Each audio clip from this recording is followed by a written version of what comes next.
Hi, my name is Deborah Derrickson Kossmann, and I'd like to thank the Boulder Bookstore for this opportunity to tell people about my debut book, which is called Lost, Found, Kept. It's my first book, and it was the 2023 inaugural winner of Trio House Press's Aurora Polaris Prize in Creative Nonfiction, and it was published this January.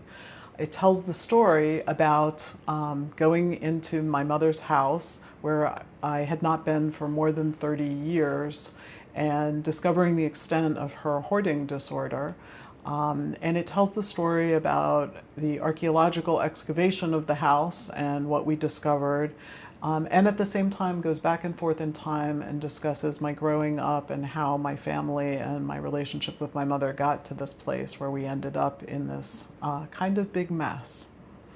What would you say actually inspired you to write the book?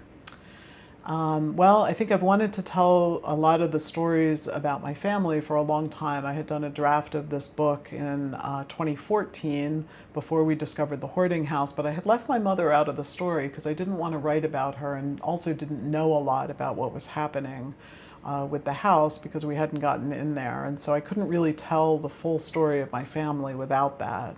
So I had shopped that book around and it had gotten lots of positive feedback, but everyone said something was missing, and that something was my mother.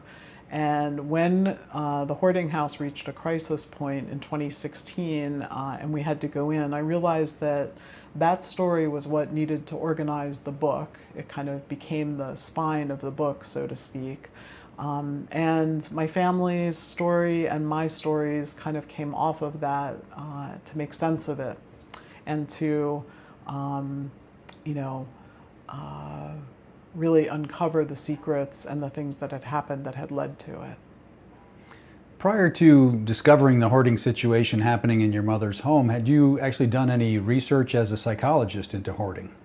I'm in clinical practice, and I've been in practice for a number of years, and I've had clients who have been touched by, hoarding situations or may have had some of those behaviors themselves. But no, I was not an expert in hoarding by any stretch.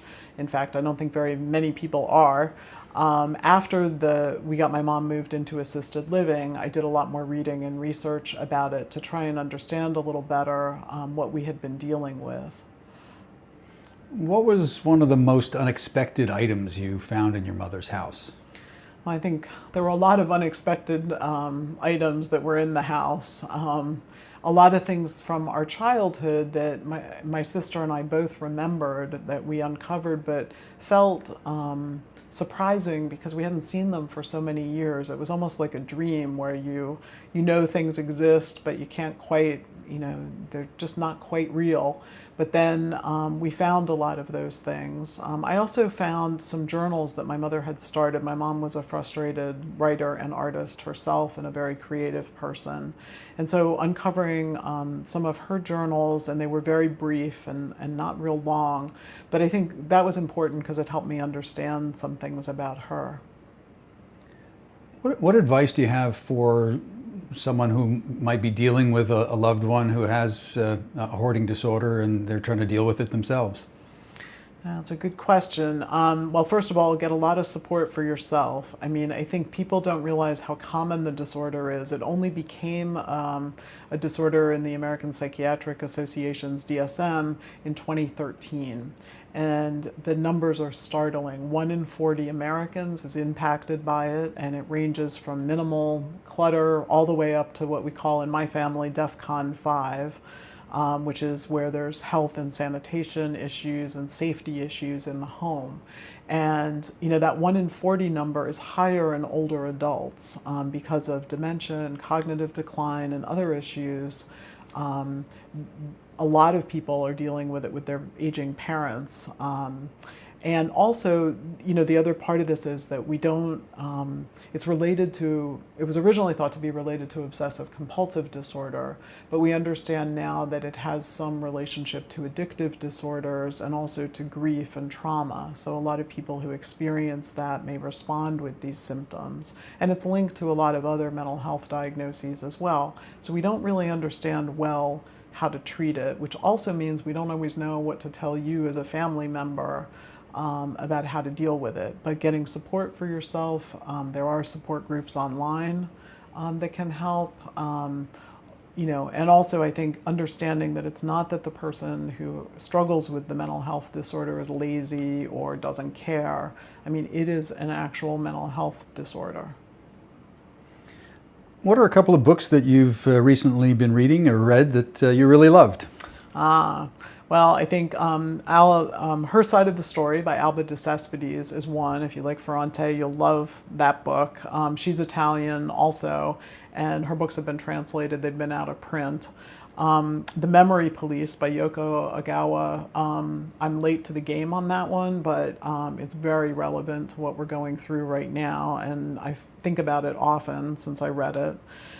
We Are All Completely Beside Ourselves by Karen Joy Fowler. I loved because I worked at the zoo for a couple of years. I write about that in a chapter of the book. I knew the world's oldest captive gorilla, and Karen Joy Fowler wrote wonderfully about the human relationship with primates in that book. And also the story is just great and very moving. I finished recently reading All Down Darkness Wide by Sean Hewitt. He's an Irish poet who writes movingly about his boyfriend who had mental illness. He's also a wonderful poet. His poetry is beautiful. He's definitely worth reading. And I finished the biography of Martin Luther King Jr. King by Jonathan Egg, which I really found very powerful. I'm also in my when I feel like kind of goofing off in my reading, I'm a big mystery reader. And I like well-written mysteries, and I've recently binged my way through Angela Marson's D.I. Kim Stone books. I read them in order, which you should too. There's 21 of them, and I'm on my last one. So I've been doing a lot of reading. Is there anything else you would want us to know about your book? I think one of the things that about this book and about memoir is to understand that, approaching the topic of hoarding with compassion and approaching my mother and myself with compassion was also really important. It's not a sensationalistic book like the TV show Hoarders, but it describes pretty vividly, what the experience is like, and also, how, you hold on to someone you love through very difficult times. So I think the other thing is that I have a website for the book. It's called lostfoundkept.com, and you can find more information there about the book and about the process and my writing generally. There's book guides for book groups. I love to do book groups, so if you have one and you want an author to zoom in, I'm happy to consider doing that. You can reach out and find me on my website. And the website also includes links to purchase the book, but I would recommend that you get it from Boulder Bookstore. They can order it, or any independent bookstore, or your library. You can ask them to get it for you. There's also an ebook available, and soon we're going to have an audiobook. I'm hoping by the end of the year. We just signed the contract for that. And you can order directly from Trio House Press as well. So can you close us out with a short passage from your book? This passage is from the Lost section of the book, and it comes from the part about going in present day into my mother's discovering, kind of the beginning of the discovery about the hoarding house. It's a hot and sticky day in early July 2016 when I pull up and park on the street in front of the Willowbrook Roadhouse, looking around to make sure my mother's dinged-up Toyota isn't parked in the crumbling driveway. Old mail, circulars, and some plastic bags seep out of the garage door. A waterlogged pile of newspapers is solidified near the empty trash can beside the house. The front door is covered with ivy, and I can barely see past the untrimmed arborvitae for a glimpse of the envelopes stuffed in the mailbox, which hangs by one hook off the brick wall. All the window shades are closed. The living room windows are blocked by overgrown evergreen bushes that twist and turn against the house, hiding what's inside. I'm feeling wilted from the humid New Jersey summer and tired after the 50-minute drive from Havertown, Pennsylvania, a suburb west of Philadelphia where I live. I'm glad my mother is not home, so I get out of the car. Over the past 20 years or so, I would occasionally drive by the house on a stealth mission to see how it looked. I'd never linger, fearing she'd pop out and yell at me because I came by without her explicit permission. Nobody just stops by this house. My mother won't let anyone come near the outside, much less invite them in. The day she had her first breast cancer surgery 17 years ago, she was waiting at the curb, bag packed, for me to take her to the hospital. Neither my younger sister, who lives nearby in Medford, New Jersey, nor I have been allowed to have a key for years. I have not been inside my childhood home since 1987. I don't want to be here now. Absent-mindedly, I start my old habit of picking at the flesh on my thumb. I heard the question someone asks when I tell them about this. How is it possible you haven't seen the inside of your mother's house for almost 30 years? Well, it's complicated, I'd always answer. You don't know my mother.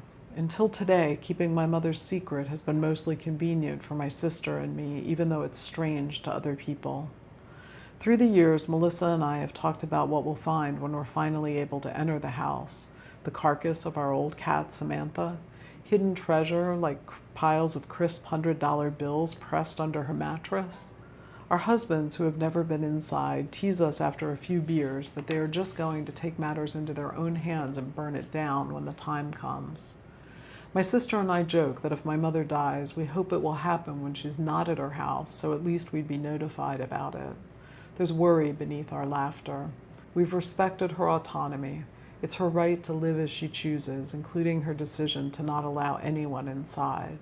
But over the past year, there have been a series of incidents. First, there was her hospitalization for frostbitten diabetic feet after she shoveled the end of the driveway during a snowstorm. Then there was the matter of her landline phone being turned off several times. Finally, she's told my brother-in-law Ron that she's running out of money. As I look at the filthy windows, I'm asking, were we wrong to let her live the way she wanted? Should we have done something sooner?